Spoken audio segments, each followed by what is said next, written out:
The role of the architect, I think, is to bridge that top-down, bottom-up gap, right? Architects are really good, multidisciplinary. They know a little bit about a lot of things, not too much about anything in depth.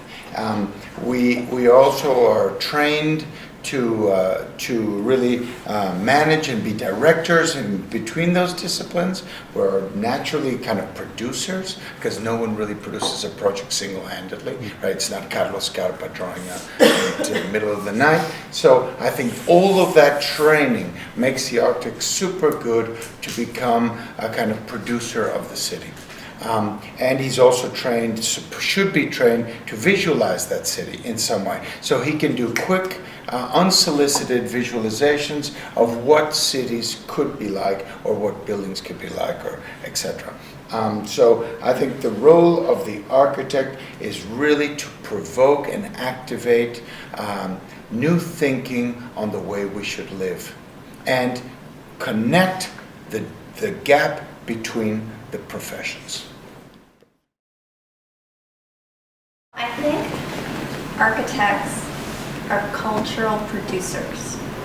So like our interest and also our presentation was to show that there is for the United States, I think the bottom up is not a grassroots movement kind of thing.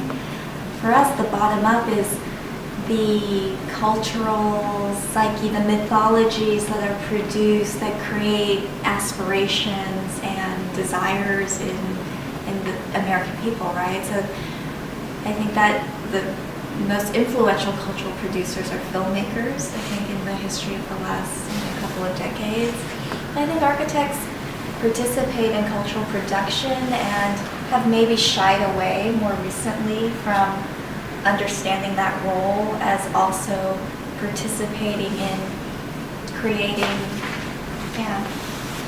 desire, but not in a consumerist, like capitalist way, but creating like an understanding of what we should desire. We should want to be able to have a great meeting on a fast train between New York and Boston, like, and I know what exists in America that prevents that from happening. But if there is that aspiration, the same aspiration that created the open road and the notion of suburbia, I think, because architects participated in suburbia, but not as necessarily active participants. They were just responding to developers asking them to design little, catalog homes, etc. But I think we can not just be responsive, but we can actually be proactive. That's why this project is interesting, or the MoMA projects that they've now done 2 years in a row, the foreclosure exhibition and the rising currents, because they're asking, okay, we're not a client and you don't really get to build this project per se, and it's not this scale, but we want you to think about these bigger issues and disseminate it to a larger audience. I think that they have to be responsible in a certain ways in the social dimension. So in the past decades, actually, Chinese architect has been, we call that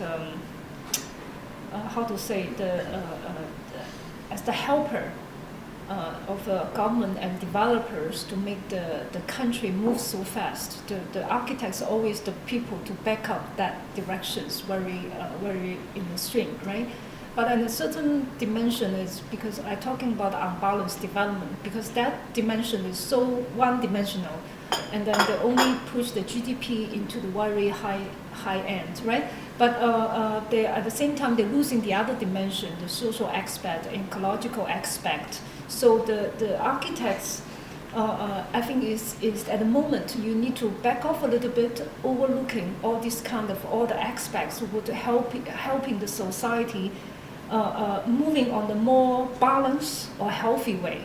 So that's why I said the architect can play a role, at least to persuade the bureaucrats and also the developers and certain kind of to concern about the other dimensions. So I think architects as independent agent, in a way, you should be aware that kind of a social responsibilities. So that's why nowadays we talk about this. Okay, but we haven't really come to a consensus. Everybody would act together to have make a collective effort. But we are starting to talk about this, and this is really but this is a very good question. So what kind of role architect can play at this moment? Not only making a lot of money, out of the design from the developers and the government, but also you need to be design the public that kind of awareness and should be embedded on the process of the design. So I'm pretty much encouraged that directions. Look, I mean, see, this is the thing, right? Like, when architects work, they're always working otherwise from this top-down perspective, right? There's always this architectural profession is very patron dependent, right? You always wait for that one patron to come to you, and that patron then always has those clean boundaries to offer you, right? And this is something that a lot of our, in fact, if I go back a little bit, CRIT is not an office, it's also a collective. Okay, it's a collective that also has in those ways kind of amorphous boundaries. We come together as groups of people, we sort of don't wait for a patron to come to us. We work with the city, we work with engagements in the city, and then start looking at, how is it possible to then have these kind of tactical engagements. So in some ways, we are always repositioning ourselves. Look, the government is doing its job, right? Like the government is making these infrastructure projects, and they probably also need to work through this idea of equity and planning and sort of providing things for everyone in some ways. But then there is a slippage, right? There's a slippage in that logic of the city. And so where do these architects operate? Architects operate in these tactical ways that in some ways are constantly transforming this kind of top-down logic. So a lot of times what we do is we actually work with communities, right? And so if you remember that kind of web of stakeholders, in some ways we say that, if these guys are moving from here to here, now we sort of start looking at how we could actually work with those communities to somehow reinsert yourself back into that web. So you somehow try and change the power equation a little bit somewhere. So it's not, and this is interesting because it's this kind of web where it is possible then to have these tactical interventions. It's not a black and white, it's not this kind of idea of, someone who's powerful and everyone else who's exploited. It's a web and, everyone has that little bit of power to sort of tweak a little bit. So if I just give you a small example, in Bombay we have this, in Mumbai we have this, the slum rehabilitation policy, right? So somewhere in the 90s, the government changed its role from becoming a provider to a facilitator, and so they got these developers. I showed a bit of that, and so what happens is that a slum dweller should be given housing free of cost, and in return the developer gets building right to sell in the open market. Okay. Now one way to look at it is that this has gone, a lot of gentrification has happened because real estate developers are only interested in that land that slum dwellers are living on, and so that's, that's a very simple idea. Often social sciences will say, okay, there's all this gentrification that's happening. But if you look a little more closely into what's really going on, people are also understanding, people are not naive and, silly, and they're also understanding that they can play up markets, right? So they realize that they have bargaining capacities, that they can actually also somehow become developers, and that's something that we help them do. We said, okay, can you also become, it's not easy, but, can you play the role of the developer? Is it possible to get that land and build your own housing typologies, which probably have slightly some more transactional capacities than the housing that the developer is providing. So that's the idea is that power structures can be tweaked, and I think one needs to then work with these kind of tactical engagements. I think that architects have a role to orchestrate because, of course, a building takes a lot of parts, to put together. So we have that kind of talent, or not talent, let's say, training.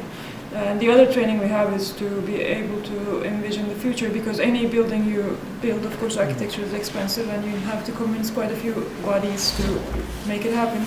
So there needs to, I mean, there is this inherent job description that we envision lives inside buildings, and we then kind of convince people that this life, the future we're envisioning for them, is the correct future for them, or we kind of have discussion with them, we kind of arrive at that point of agreement for the future, and then the construction begins. So I think those two roles can jump in scale back and forth.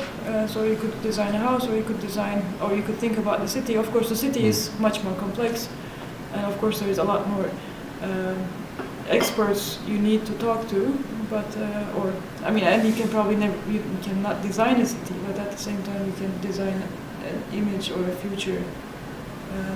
Fragments within it. Yeah, so that's how we see the role. And I guess there is, for us, it's also we like the tradition of the architect as kind of also with a social agenda, or with a public agenda. We like this role, and that's why our practice is not necessarily commercial work, and we do a lot of research projects, a lot of self-initiated work. Probably the situation must be same not only to Japan, but also for other countries, including China or some other countries whose representative architects have made a presentation today. But the duty or the responsibility of an architect in the world have to have a perspective which go beyond just the scope of human beings. And we are really entering into that phase.